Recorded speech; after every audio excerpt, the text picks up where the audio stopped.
Hey, Tourpreneurs, it's Mitch Bach, and just a quick note before we begin today's episode. Tourpreneur is currently sponsored by Google. We're thankful for their support of our community, and we are offering with them a completely free course helping you unlock the power and potential of Google's Things to Do program, which is specifically helping tour operators add their tours to Google in new ways that gives you new exposure and more direct bookings. To learn more, go to tourpreneur.com/Google. And as always, show notes, more resources, links to our newsletter, our business coaching community, and so much more are available on tourpreneur.com. Now to the episode. Welcome to the Tourpreneur podcast. Travel industry veteran Shane Whaley will take you on a journey with fellow tourpreneurs, sharing their tips, ideas, insights, and success stories to inspire you to make your tour business the best it can be. And now, here is your host, Shane Whaley. And welcome to the Tourpreneur podcast. Today we are talking to Zakia of Invisible Cities. Now, for those of you who don't know, Invisible Cities is a social enterprise that trains people who have experienced homelessness to become walking tour guides of their own city. Welcome to Tourpreneur, Zakia. Thank you. Thank you for having me on the podcast. This is really exciting. Absolutely. I really wanted to chat with you at Arrival when we met there at Orlando, but I was just doing those 10-minute interviews at Arrival, and I know that 10 minutes isn't going to do you justice. Oh, thank you. Yeah, I appreciate having a bit more time to go through everything. Absolutely. So for our listeners who don't know what the term social enterprise actually means, how would you explain it?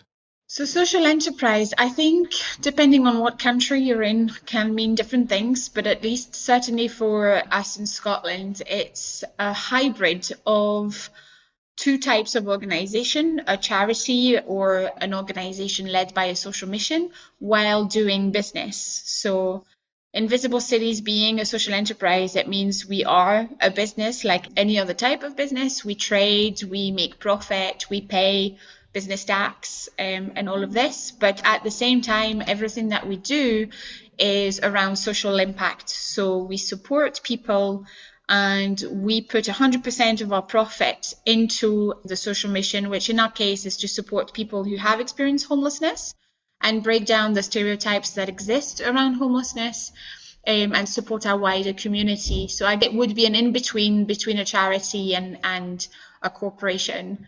Would be probably the most straightforward, easy definition. But business for good is a term that I've heard being used as well. And social business. Yeah, everything that we do is not based around profitability or any of that. Everything that we do, in our case, is based around the people that we work with. So sometimes it means being less profitable or less kind of performing on certain tasks because we take a bit longer. We put people at the center of everything we do. So how did this all get started for you? So the beginning of the story is that even though I come from France, I live in Scotland and I have lived here for about 11, 12 years now. And I used to work with other organizations, charities mainly, that support homeless people, people experiencing homelessness around the world and a bit in Scotland. People like The Big Issue, which for those who don't know is a street magazine. So people who have an experience of homelessness can sell a copy of The Big Issue here in the UK and they get half of the magazine price for themselves. So I saw loads of different kind of initiatives and companies and charities. And it was very much my first experience working with homeless people. And I didn't really know what being homeless meant. You know, my background is in social work or social support. It made me realize that loads of people had loads of different stories and that everyone was unique. But at the same time, that everyone faced a certain stigma around the word homeless and what it meant, and had received abuse and had received kind of comments like, if you're homeless, it's because you're an addict, or it's your fault, you haven't worked hard enough, or there were certain ideas that were attached to hearing about homelessness or what homelessness actually meant. So I really wanted to start my own project, my own enterprise dealing with this stigma and trying to do something that would support people further or out of homelessness or kind of further along the way of a development path, if you want. In 2015, I went to Greece.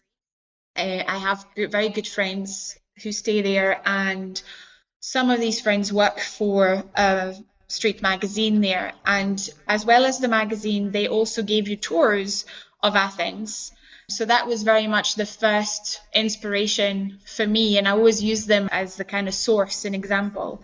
I really enjoyed those tours and I really enjoyed the stories that I heard. So from then on, when I came back to the UK, I really wanted to do something similar. I never really thought that Invisible Cities would be a company in its own right. I thought, if I can empower and enable another organization to do the same, the big issue here, or even a charity or an NGO, whatever, a group of volunteers to start walking tours in the city, then I will be really happy. But unfortunately, everybody really loved the idea, but nobody had the resources or the capacity to do it. So from this spark of an idea to help someone else do it, it became quite obvious that if I wanted it to happen, I needed to lead on it. I started researching different models, and that's when I put a plan together to start a company called Invisible Cities. It was a mix of loads of different influences and projects I'd seen around the world. And for me to be inspired by them, that's what it took to kind of start Invisible Cities here. I get asked all the time, how did you start kind of making those first steps to make it happen? And the first thing I did was to talk to as many people as I could about the idea and what they thought and how we could shape it together. 99% of the people I spoke to, I still speak to today because we still work together. It really felt like a common effort to make it happen. I've benefited a lot from advice and support from other organisations, whether it's to recruit guides, to train them, to support them, to sell tours, or whether it was for my own leadership skills or my own sometimes mental well-being, on all different aspects of creating Invisible Cities. We have listeners, believe it or not, in 110 countries worldwide. I was just looking at stats for this year of 2019. The show has been downloaded 25,000 times. And I share this not to show off, but to... Well, you should. But because I know that there are a lot of people who listen to the show who are what I call tourpreneurs in waiting. They haven't quite made the leap yet, or they're running their business and they're like, yeah, I want to do more for my community. We want to be sustainable. We want to help. So your words today, I'm absolutely convinced, as they did at Arrival Orlando, inspired a lot of people. And I think there's a lot of people who can listen to the show today that want to do something for the community and they're kind of unsure how to go about it. So can I ask you then, so you got some good advice, you wrote your business plan. What were some of the other barriers that you experienced and how did you overcome them at the start? I don't come from a business background at all. In my own personal life, I'm one of these people, if I have $10, I will spend 11. I don't save and I don't. So the business element of it was something that I had to learn as I went along. And putting a business plan together and a cash flow and, or even an ask for people to support us. All of these things I made up as I went along and made loads of mistakes and kind of went back on my proposal. So that was the lack of, I guess, knowing and knowledge was a kind of barrier.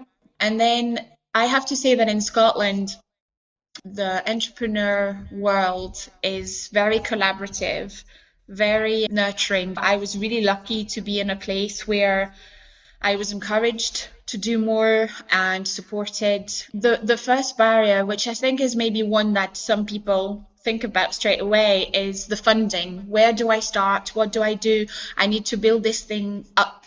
What can I do? And I don't have any money for it because, like I said, I had no savings or no partner to rely on to lend me some money or anything like that. So again, approached 1 million people in the hope that some of them would support us. Sometimes that was, in the form of grant funding or government support funding at local level.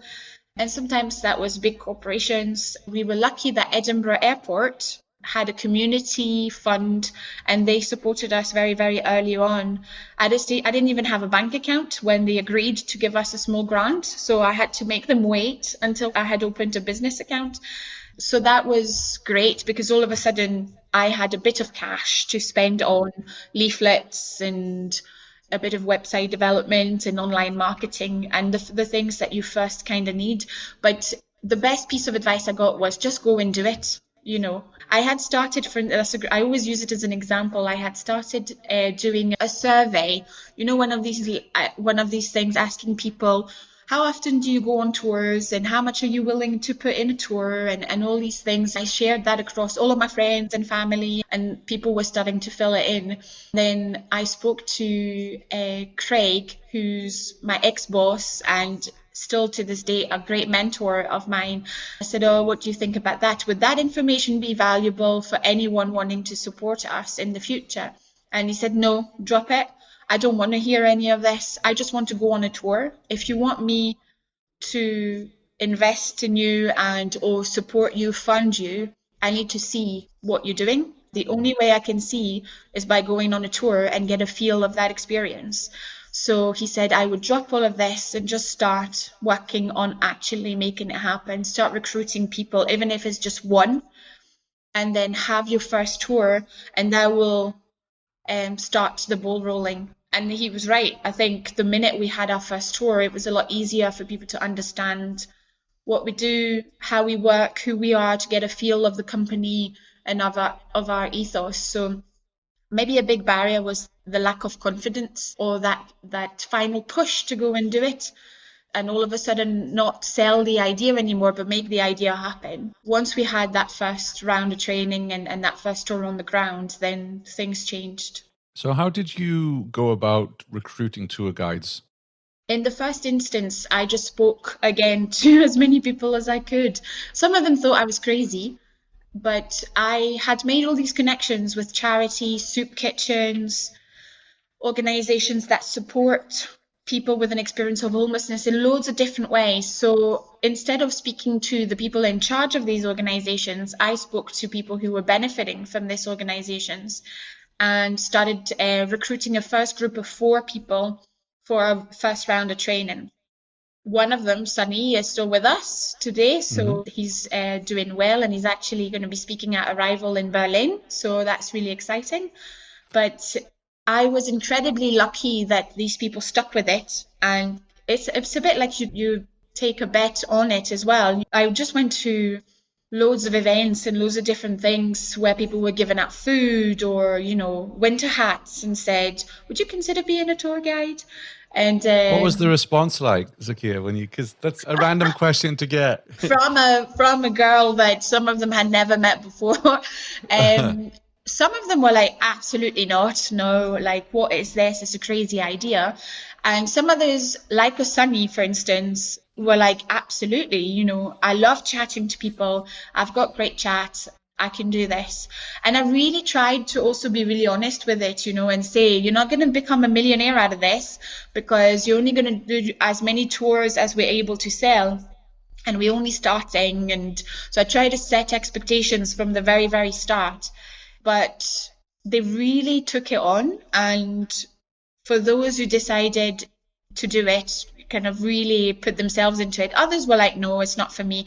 I tried to encourage and to kind of emphasize the idea that it was about public speaking, and it was about putting yourself out there, as opposed to being a job or being a difficult exercise. And we made up the training as we went along. I was like, what elements do you need to be a good tour guide? So that's history, public speaking, building a tour, all of this. But the reaction was really, really positive.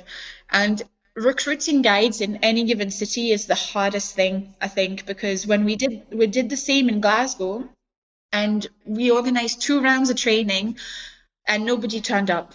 No one. People liked the idea, and they would sign up and they would say, yeah, I'll come Thursday at 2 p.m, no problem.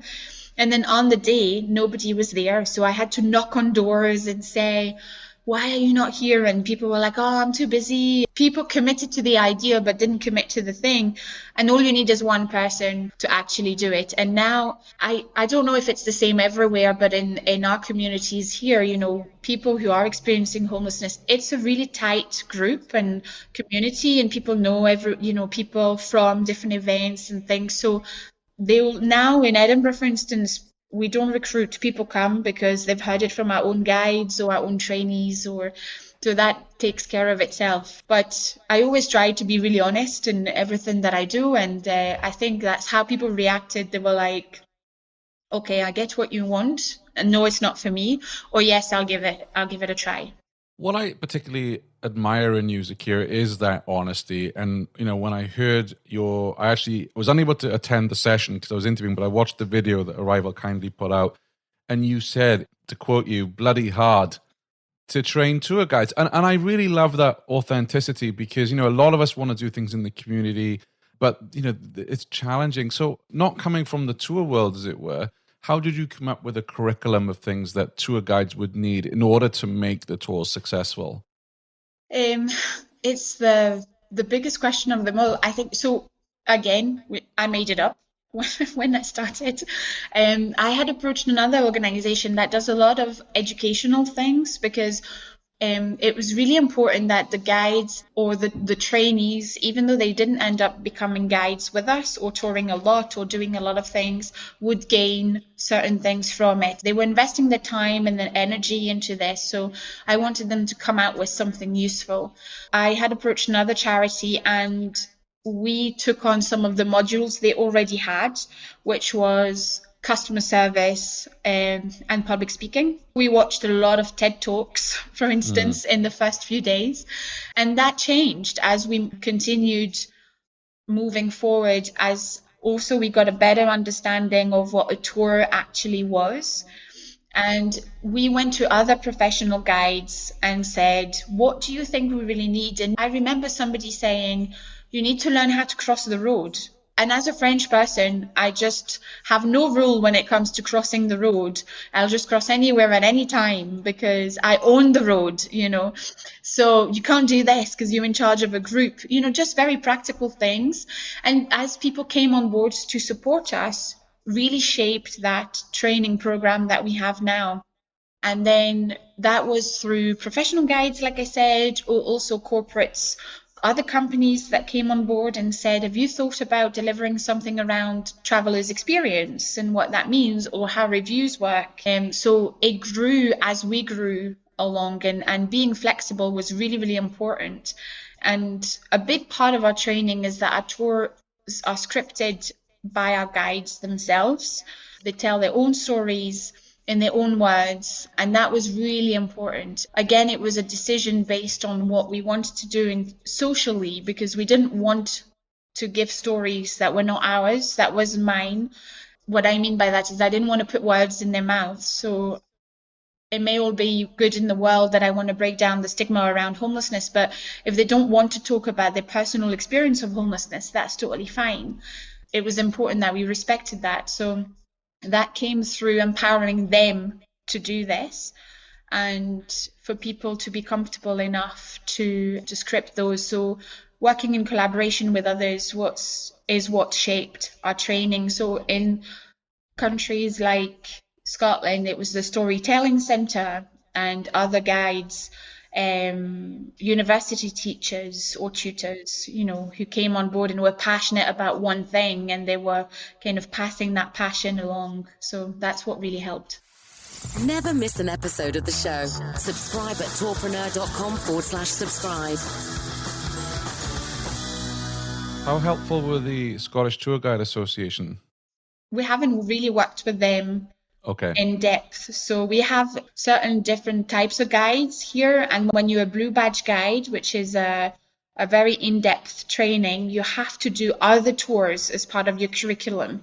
So now what started to happen is they come on our tour and they volunteer their time with us to mentor our guides. One of them in particular is the person that we're trying to work with on establishing supported places onto their courses. And I spoke a little bit about that at Arrival, but it's been hard to, I think it's also where you put your energy and how much time and you have. So they are a busy organization, and we were a very, very small one-woman band when we started. So we haven't really fully developed our relationship, shall I say. Well, after this episode airs, I'm sure they'll be calling you because, everyone listens to Absolutely. Tourpreneur. I'll wait for your call. That's right. Yeah. And I heard you say in your talk that some OTAs had come in to help you with training. So was that Airbnb and Booking.com? Yeah, so Airbnb only had Airbnb experiences in London until March 2018. So I contacted them and said, I know you're looking into Edinburgh as a second location. Here's what we do. I would love to be an Airbnb experience. And they've been absolutely amazing with us and helping us develop our product into an Airbnb experience for those we already have. And when we go to other cities, what that looks like. The head of Airbnb experiences for the UK, he came on a tour in Leith, so in Edinburgh, and really liked it. I think they're really up for doing more collaborative work and different things. And now we're launching Cardiff or in York, which was our latest location, and we have those experiences online already. So it's been a massive help in terms of support, and as an impact experience, we don't pay any fee either. So 100% of the ticket price comes back to us, and they always support in marketing it properly and advising us or putting us in touch with Airbnb hosts who are the people who are going to promote our tours to their guests. Booking.com came about in terms of corporate volunteering. They wanted to do something, and they have a lot of staff, especially in certain cities like Manchester. So the first year we get together as a team. So that means every Invisible City location once a year.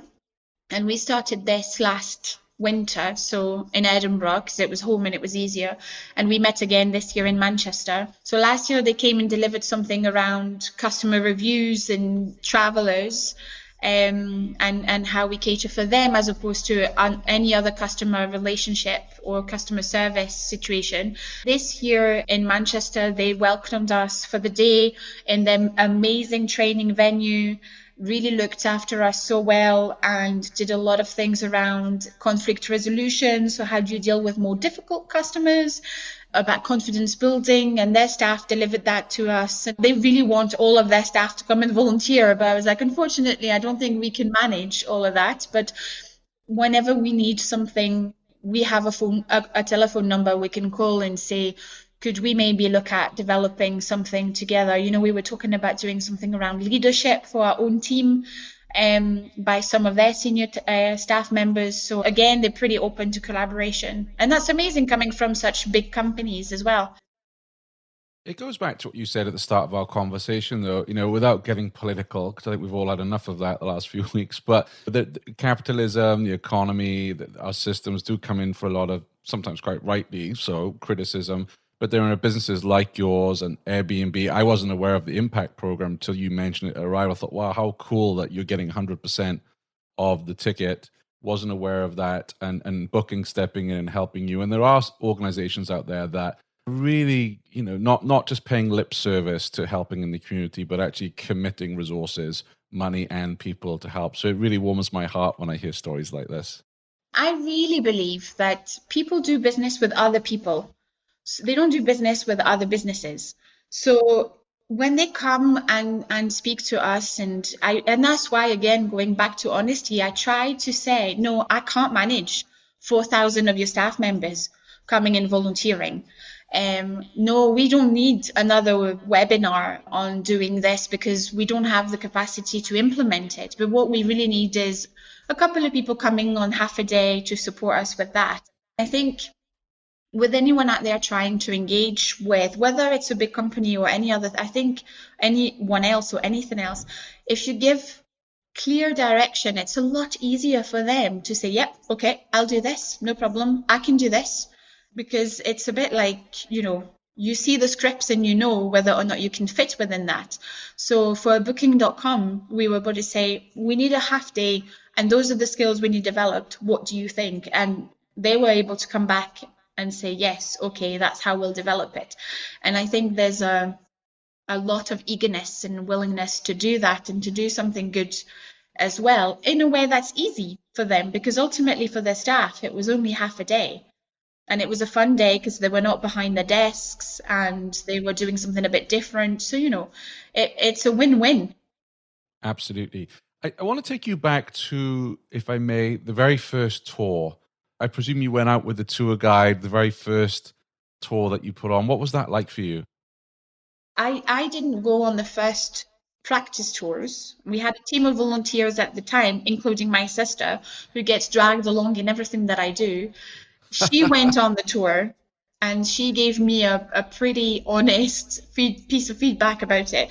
And then I went on it, and I know the journey that people go through. And I met them, especially at the time, I met them at the very start and then during the training and then afterwards. So I felt really proud of the accomplishment and that journey that they had gone through. That kind of confidence that they gained, and the fact that they're not fazed by speaking in front of a group of 10, 20, and that's an incredible feeling. It makes it all worth it. All those bloody hard moments, like I said, are definitely worth it. Sometimes I go on tours like these days, and I'm amazed how good they are and how good they are, which is, I don't forget, but tours evolve and guides adapt, and again, it's the same idea that day in, day out, I know the struggles that some of our guides still have, some of the issues. So when I see them do such an amazing job, it makes me really happy to have started this journey, and it also grounds me to remembering why we do it, and why we work so hard. And similarly, when the experience is not so great, it also reminds me that there's a lot of work to be done. So I did go on a tour with a girl who's currently training, and there always comes a point where guides will say, I'm ready to tour. I can take anyone, any group, that's fine. So what we do is we do run practice tours with various groups, and instead of paying, they pay us in feedback. So she did that, and it wasn't great. So it was, again, an incredible experience, because I was like, no, it's not so good. But we also have the backup and the feedback to explain why and what we need to work on. What advice do you have for other tourpreneurs out there that have to give that kind of feedback to a new tour guide? Honesty. I try to be as honest as possible. And it depends. It's a bit like being a psychologist. Some people are questioners, so whatever you say, they will want to know why you say this and where it comes from. And some others are pleasers. They want to please, especially someone like me who's the boss, who they see as the boss. So they'll do anything that you want them to do, or they'll say yes to anything. So you kind of have to understand who you have in front of you and then provide the best feedback for them. What I find very, very helpful is when the feedback doesn't come from me. So the fact that we have external guests coming on the tours, and we use, again, volunteers, corporates, companies, they want to come and help. And we say, actually, we have this person in training. It would be very helpful if you came on a practice tour. So it's not going to be perfect. Don't consider that this is one of our Invisible Cities tour. So they know that it's not maybe the standard that we usually run, but at least they are able to come, experience what we do, and provide information. And having this information, which is external, is a lot easier, because all of a sudden, those are not my opinions and my words, and people take it a bit less personally. So I would say having that external verification is really, really important.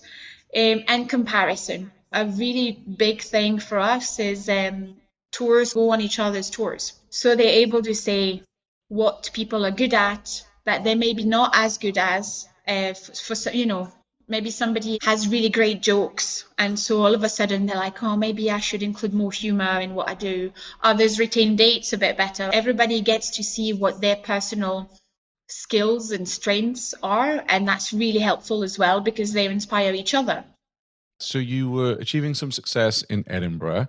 And at what point did you decide, because it's a lot of work then to scale up, and you're in, is it 5 other cities right now? Yeah, 4 other cities, so 5 total. 5 total. When did that decision come about? A great story, and I always say it, is when starting to think of a name for the company. I had gone for Invisible Edinburgh, and I was part of a business program. As part of that, I had a coaching session. And Claire, who was the person I was talking to, said, no, don't call it Invisible Edinburgh, call it cities, because one day, maybe in 10 years' time, you'll want to go to other cities and you'll be stuck with a name because you'll be stuck to your city. And that's the best piece of advice I ever got, because I'm really glad that I listened. So in 2017, somebody, Alice, who was a student at Manchester University, came on a tour in Edinburgh. And she was very much wanting to do something in her community, and asked if there was something similar that existed in Manchester, and if not, then what could we do to make it happen. So it happened to us, as it happened to me, as opposed to us actively going into another place.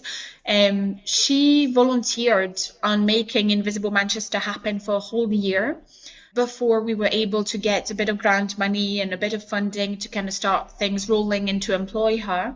So she was the driving force behind making Invisible Manchester happen. And if it wasn't for her, then it wouldn't have happened. But the university was very supportive as well, in providing tutor time and, a photocopy machine and a bit of funding as well for that. But recruiting was very, very hard in Manchester. So after a whole year of efforts, I remember last September having a conversation and saying, okay, we will give it one last go. And if not, then we will park it, because we can't seem to recruit anyone. We can't seem to gather enough momentum. It's not working. And maybe my efforts should definitely be put somewhere else. And then it all happened. I really believe in putting things out there. And the moment you start speaking about things out loud, then they happen. So I remember saying, you know what, I'm putting it out there into the universe, that we will give this one last chance. And if not, then it's not meant to be. And somehow, somebody who had started the training and had disappeared came back and was finally ready through his own life to kind of take the step forwards to commit to this. And then she dedicated a lot more time to this. She graduated, so she had a lot more time as well, because she didn't have uni anymore.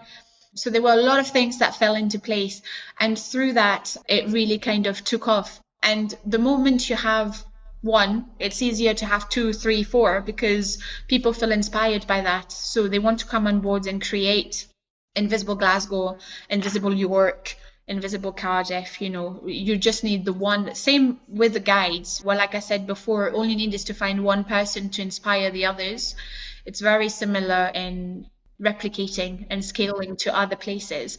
But I think the only credit I can give myself is to have been opened to the idea, and to have been kind of welcoming with that, and to welcome her into making the idea happen, not to have been too guarded around either the idea, the concept, or the way we do things. I was like, no, let's work together, absolutely, try to make it happen, and see what comes out of this. Thankfully, what came out of it was our first kind of other location than Edinburgh. I was looking at your Edinburgh tours, because I lived in Edinburgh for a couple of years in the mid-90s. And I was these are really good tours. You've got the stories of crime and punishment, real women of Edinburgh, history of the train spotting generation, which I must confess that, having lived in Leith in the mid-90s, and then I went back a couple of years ago, it's completely different to how I remember it. So to have someone, give a tour and talk about some of, because Leith was obviously the same now, but back then was full of some incredible characters. I wish I was, like Mark Twain, a great writer, and just write about some of the things I saw in Leith back then. And those come from our guides themselves. I think we have to give a lot of credit to people. They have a great sense of what would work, what would be entertaining, and what wouldn't. And sometimes not everyone is like that. Some people have, really poor ideas. So our job is to direct this the best way we can. So in York, we have the railway history, we have Guy Fawkes, we have a family-friendly tour. So people are super creative and want to do something that's entertaining. And when people have no idea, then we just replicate what we know works well. So a crime and punishment tour. But again, I feel really, really lucky that we found guides that had personal connections with these places. So for the Leith tour, our guide Paul used to own a cafe. That was the first cafe where you were allowed to smoke cannabis in Scotland. So which got shut, and he had loads of problems with it later on. But it makes for a great story. And the other day, I mean, this is a true story. We went to the pub for a quiz, one of which we do a lot here, quiz night, and you win a prize. And he was one of the questions. What was the cafe, in Leith? And he sent loads of photos. It was like, oh my God. And I was like, fame at last. And that's what Wow. he is a local celebrity. So how incredibly lucky is it of us to have found the guide to do that? To be able to tell that story in his own words, and he explains why he believes it was a great business and what happened, and then his trouble with the police and and it makes for a very entertaining tour. But also, as if you've lived in the area, very connected to the area because you had a lot of issues with drug use and loads of the consequences of drug use. So socially speaking, it also makes for a very, very entertaining tour. But that, unfortunately, it depends a lot on who you recruit and who the people are that want to come on our training. So far, we've been incredibly lucky and have very, very great stories to tell. And I have to say, I was so happy to see that one of your tours has a haggis box. So yes. I'm sorry to all our vegan listeners, but I love haggis. You can't get it over here. So I was like, I'd definitely go on that for the haggis box. Yeah. So, and that came about with a wee collaboration with a local business who sell haggis at in one of the old police boxes. So it's a kind of food street chart, for the equivalent of that. And in the summer, they sell ice cream, and in the winter, they sell haggis. And they were just two folk wanting to do something good. So they would give free haggis to the community, to people who wanted it and maybe needed it at the end of the day instead of wasting the food. So they would give our guides sometimes haggis boxes. And so I approached them and said, could we maybe do something where we collaborate and we give visitors haggis as well as an option if they want? And they were up for it. So that's what started it. Fantastic. You have a beautiful website. How did you go about building that? Oh, thank you so much. I used a connection of mine. So again, I used to work with a web developer in the past in another organization. So I went to ask, starting my own business, I want to spend no money on anything. So I asked him and I said, his name is Simon. I'll send him the podcast and he can take credit for that one. He helped from the beginning. He really wanted to support and he's a genuine good guy. So he was like, yeah, I'll help you, no problem. And he was in partnership with another web developer at the time. And over years, he stopped doing that, but our web developer is this second guy he was in partnership with, so we are still with him, and it was a lot of going back and forth and trying to develop something that would look like us and that would feel like us. And same for our logos and our illustrations. A lot of are done by a local illustrator who's a friend of mine and is a single mom. So I was like, I really want to support you and I wish I could buy your artwork all the time, but I can't because I don't have the money. However, I'm working on this idea. Can you help me design something? And she did 1 logo, 2 logos, 3 illustrations. And, now she's our official one. So she also is the one who does all the doodles and the feels of it. And it was really important to us that even if we don't use social businesses, we'll use local businesses that because I know her, make her and her family live, and we still use them and are faithful to them. So a lot of the time people say, how many staff members do you have? Well, they are part of the team, even though they are contractors, you know. So I always say, and there's Vincent, and there's Chris, and there's Nicola, who are all these people, and they feel empowered, and that sense of ownership that the business is also thanks to them. Luke for the photography, you know. Again, I used my network really well. I have to say, bless them. I went in and said, I have no money, but can you please do this? And when I have money, I will pay you, I promise. And they were kind to me and they said yes. So I find that, you know, maybe the more techie things are not my forte.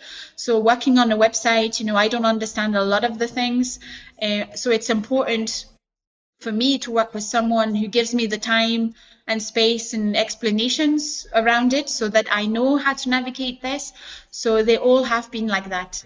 Did you know every weekday Shane curates the most interesting news articles in tours and activities and sends them out in a snappy daily digest? Grab your copy of the Tourpreneur Daily Briefing at www.tourpreneur.com.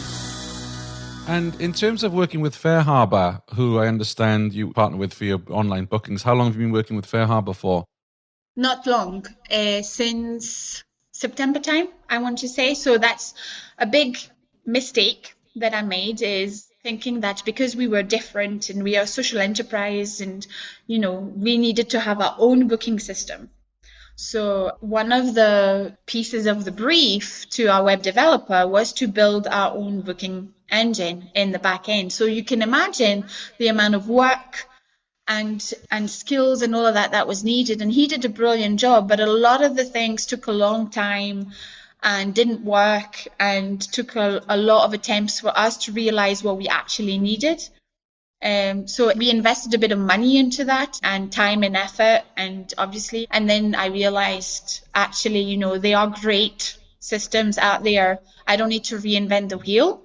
So in September, really started working with Fair Harbour and then decided to go with them. So announcing to somebody you've worked really closely with, right, look, actually, we have made the decision now to ditch that work that you've done for us all these years, but just, you know, the booking engine part, and to go with a big company like Fair Harbour was a hard email to write. You know, it was a hard thing, but he was like, oh my God, I can't imagine how stressed out you would have been to write this to me. Don't worry at all about it. Obviously, he took it really, really well. And the experience with Fair Harbour for us has been really great, I have to say. The people in the team are really supportive, and we actually work with a girl who's from Scotland, Katrina, so she really, really supports us. We are a very small team, so having a person you can actually phone and say, look, I've got this problem with this booking, can you help, is amazing. And I have to say, so far so good. They do a great job, but she does an amazing job at supporting us. So I think picking an online booking platform is one of the toughest decisions that tourpreneurs have to make. So you know now, because you've worked with them since September, that you've got great account management. But what was it at the time when you were talking to them? Because I'm sure others were calling you as well. What was it about Fair Harbour that made you think, yeah, this is the company we want to work with?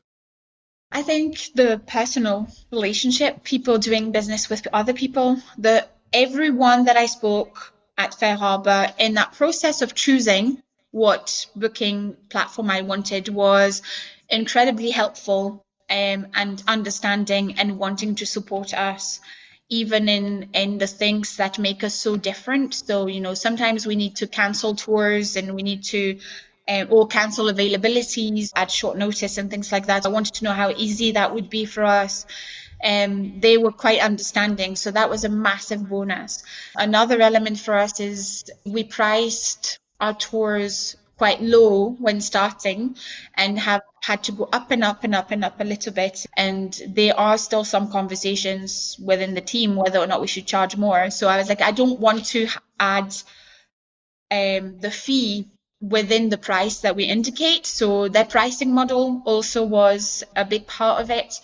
And then I just went with it. So I think how easy it was. And one of the things, for instance, I said, if I put you in touch with our web developer, can you integrate things? Like, do you need me? Like, I don't want to be involved in this because I don't understand it. So I don't want to be involved in going into the back end of our organization. Like, if I just pass you on to Chris, is that okay? And they were like, yeah, absolutely. So that journey as well was a factor as well in choosing them. Sure. And are you working with any OTAs? So TripAdvisor, Viator, Expedia, but like a lot of other operators, it's hard and it takes time, which I understand is a common piece of feedback. Who would you say gives you the most bookings, or what channel gives you the most bookings? Booking. Well, it's interesting because Airbnb experiences last year was about 20% of our overall bookings alone. So that was a lot. And they gave us a lot of bookings. So last year I would have said Airbnb. But right now we do a lot more direct bookings via our website, our own marketing, and our own kind of directly to customers. So it depends on cities. In Glasgow, for instance, we sell a lot on TripAdvisor for some reason. Airbnb experiences at the moment, I would say. We also spend more time on it. I think you only get what you put in. So we work a lot more on refining those pages and those offers, and even the relationship with customers and things like that. That works really well for us. But Urban Adventure as well has been, I met someone from them last September, and then we came on board for Edinburgh. That's coming together finally with a tour. So that's next year is going to be, for 2020, is definitely one of the first pre-booked. We have a lot of pre-booked tours already, and they account for a big part of that.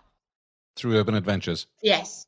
Fantastic. And I asked this question because Olga, who's also in Edinburgh, runs Cobble Tales, which is an architecture tour, had this challenge that a lot of tour operators have, that her tours are quite specialist.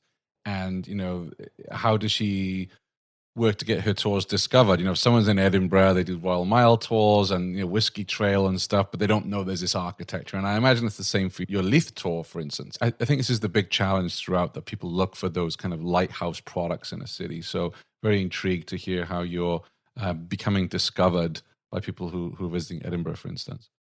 It depends a lot on your city. Edinburgh is very competitive because you have 1,000,001 tours available. Yes. Of everything. Every company offers you a Royal Mile tour. But then in cities like Glasgow, you have a lot less tours. And then I believe it's about thinking out of the box. So we do a lot of community events, for instance, that attract the public in a different way. So for instance, every last Saturday of the month, we run a street barber project, which is more related to our social mission. So we give free haircuts and shaves directly from the street to homeless people, to homeless men. And we do this from a police box. So we do this from a tiny little venue directly on the street. We have massive banners, massive things. We do teas and coffees on a very busy street where the footprint is really high. So for us, it's a clever way of marketing our tours through the social good that we do, because everybody that stops and says, well, are you giving people haircuts? We say yes, because we are part of Invisible Cities, and that's what we do. So we do pampering events for women. We collect a lot of donations of toiletries, sanitary items from moms, from women groups around the city. And they don't know about walking tours. But now when they are looking for one, they know about ours for sure, because they have collected toiletries in their workplace or at home for us. It's about thinking of other ways and other things that, through the Haggis partnerships, they promote our tour now, and they don't really promote other tour companies because, that's so every customer that goes to them gets to be reached and gets to hear about, or at least see about our tour. So I think it's about what else can you do to be different and for people to remember you, because we tried leafleting and that, the things that every other company does. First, I don't particularly believe in wasting more paper, and that's another thing. I'd rather go for something that's more environmentally friendly, but the return wasn't really high. Want to connect with other tourpreneurs? Then join our Facebook group at tourpreneur.com/Facebook. How did you go about coming up with a structure how to pay your tour guides? That's the most difficult question of them all, because so in the UK, in every city, every guide is in a different situation.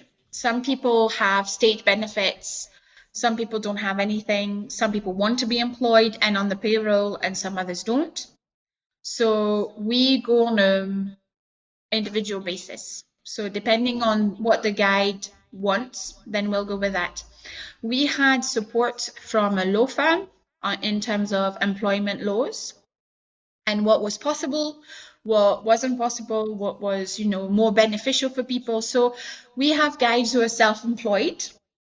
And for instance, if they sell the street magazine, then selling the street magazine is one stream of income for them and doing the tours is another one. So that works quite well. Some people are on the payroll, some people are not. So we really work on an individual basis. It's a massive issue for us at the moment because it isn't a unified system. And as we grow, I would like to find one set of rules for everybody. But at the moment, it's not possible. This is more relevant to the country we're in the UK. We have people who are on work allowance, so they are allowed to work certain hours a week. Some others are not at all. Some others don't have any income from anywhere else. Some people don't have bank accounts, so sometimes we start the training and we know that we have to do these things with people. So we'll have to open a bank account. We'll have to look at that. We'll have to go to certain appointments with their support workers, or they're here with the job centres, or we'll have to fight for them when certain things get taken away from them, especially in the current political world that we have in the UK. It's the hardest question. We've been lucky, like I said, to get support from Brody's, which is a law firm in terms of employment and what works better. They were really good again at understanding the difficulties that we have and that only we have. That for some people it's not about the income, it's about the support that they can receive. We talked about a lot of different models, like a 0-hour contract, so you get paid for what you do, but you're not really being paid for everything else. And how do you then manage holidays and things like that? And what's better for the individual at the end? And that was what was important to me. So that we worked in a way that was flexible enough, but that was always right by the people that we work for. And I think what I'm getting from you is I hadn't thought that through for our listeners who might want to replicate what you're doing in their particular country, is to go find out what the legal situation is. Because Absolutely. Obviously you don't ever want one of your tour guides to lose benefits, that they may be on because they're working for you, etc., or they're not declaring it because they're, come on, we're all scared. I'm scared of the tax man. I don't want to tell them anything.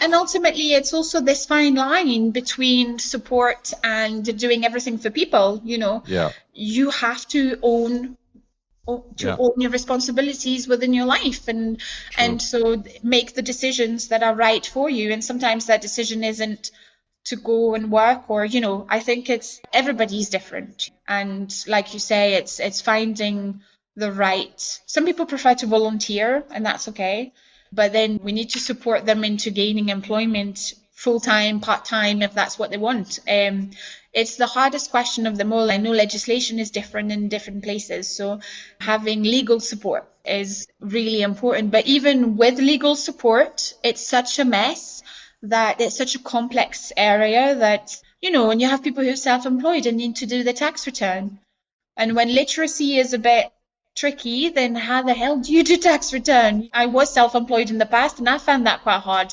So absolutely, it's about providing that support. I've got 2 quick questions before we wrap up, because I want to be respectful of your time.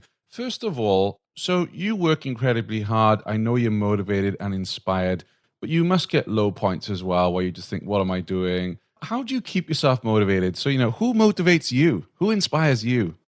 I think other entrepreneurs, other social entrepreneurs, friends and family. My mother really inspires me and motivates me. And you're absolutely right. In our world where we promote a lot what we do, I go and speak to different people all the time, and I show you an Instagram version of what we do and what my life is, And I was in a very, very busy period traveling around, to Florida, to Lithuania, to London, to different places. And people around me, even, friends and family see that and see the jet setting life. And they're like, ooh, it's really great. And again, I have to be really conscious of moments when I feel down or feel, tired or demotivated.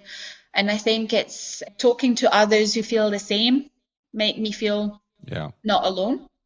Yeah. I look at my mother, who is a single mum, and she had many struggles in her life. And I often think, if she got out of that, if she survived through it all, I can survive through this, that's okay. And she's also the most humble person. She just thinks everything is so normal, So my sister and I have to remind her that it's not. Sometimes I look at that, and that's a great strength of or pool of inspiration for me. And I have a coach. I mean, she sorts out my whole life, not only my work life. She's incredibly, motivating, and obviously provides you with tools to be more peaceful and mindful. And I'm really into this now, which is the thing I grew into as I started my business, which is mindfulness and being thankful and pause and being in the moment and start manifesting things. It's kind of provided me with a lot of peace and with a lot of strength, and not being jealous of what other people would do, or not being angry about certain things, or not letting it eat me up, which is a thing I only came into because in the past I would be very aggressive and very angry at things.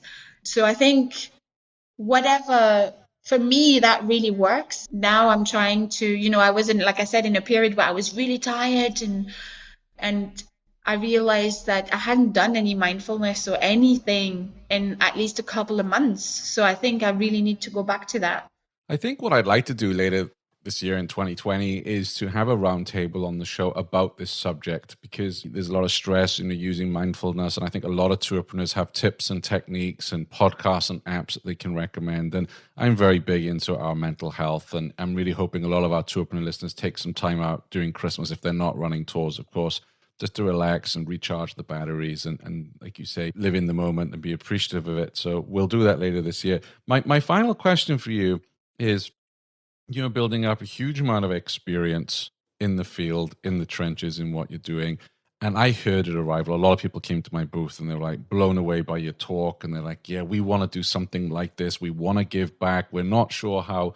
Would you ever consider, and I know you're incredibly busy, so it might not be right now, but in the future, I would love to see you, Zakia, write a book or create an e-course of some kind that people can access that, and then they can access what you've been going through and like how you wrote your business plan, things you've learned along the way. Because I just think, there's so many empty suit gurus out there that talk about this stuff because they've read it in a book or they've got an MBA, but you're out there, you're battle hardened, you've got the scars, you can really share so much experience and knowledge with us that I would love to see you do that in the future.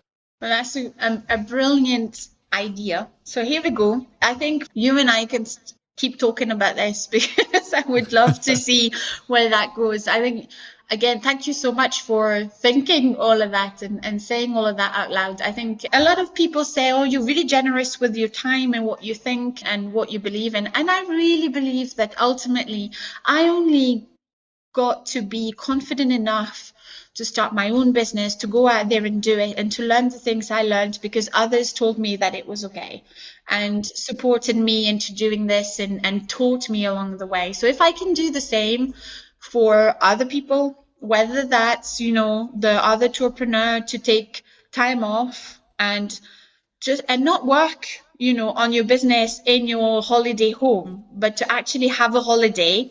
Or if it's inspiring somebody to do a business or whatever, I would be super happy to do that and honored. And I would love to do that. I think you never set up anything to be an inspiration for others, and I listened to the 10-minute espresso podcast the other day, and where somebody cited me as an inspiration, and he was lovely and very kind, worded, and I was like, oh my God, I was excited for the whole day, about this. Torrin and Alice. Absolutely. So, it really touched my heart, and he said such lovely, lovely words. It was really great, but you never set up to do anything like that. If that happens along the way, then that's great. But I never really started anything to feel like I'll become an inspiration for people. No, but that's why you're authentic, and that's why people actually listen to you, because you're not one of these gurus who's out to make a ton of money by doing this. My bit of advice for you is, and I'm sure you might be doing this anyway, is to journal each day things that you're really happy about, maybe some issues you've had. And because I find, in my corporate life particularly, that you're just constantly firefighting. And at the end of the year, you're like, okay, I achieved this revenue, hired this amount of people, promoted X amount. But you forget about the day-to-day firefighting that really makes you learning. And we learn by kind of osmosis. But when I started journaling every day about, how was today, what went well, what could have gone better, and things like that, I just had this, journal full of ideas and information that I think if you were to do that, you could come up with a course that you could sell in the future, because then you can use that to generate profits to put back in the business or donate or whatever it may be. I mean, I really feel that, like I say, I can't say it enough. You're in the trenches, you're in the front lines, on the front lines rather, and people would pay for that experience. Well, thank you. I appreciate it, and I think it's a great piece of advice. I'll start thinking into that and looking at that. And I think also, we don't have anything figured out. I think, a big piece is a lot of the things I still make up as I go along. I just say it with more confidence now. You're right in that what I love about the whole tourpreneur world is the majority of people I speak to didn't go to business school, don't have MBAs. They have a passion for a topic, and they go out there and create a tour, and they just crash on and learn as they go along. And that's the beautiful thing about what we're doing in this industry. We're making travelers really happy by their experience. We're able to hire people, contribute to the local economy. And, there are hotel schools. You can go to Cornell here in the United States or the hotel school in The Hague and learn how to run a hotel. But there's Trip School that Mitch runs, and Kelsey Tonner has a course, but there's not much that's out there to really educate. We kind of learn as we go along, and that's exciting, but also really frustrating. So again, with what you're doing, if you were to put it into a course at some point, I think people would be really happy to pay and study with you. Yeah, so here we go. That'll go into my business plan.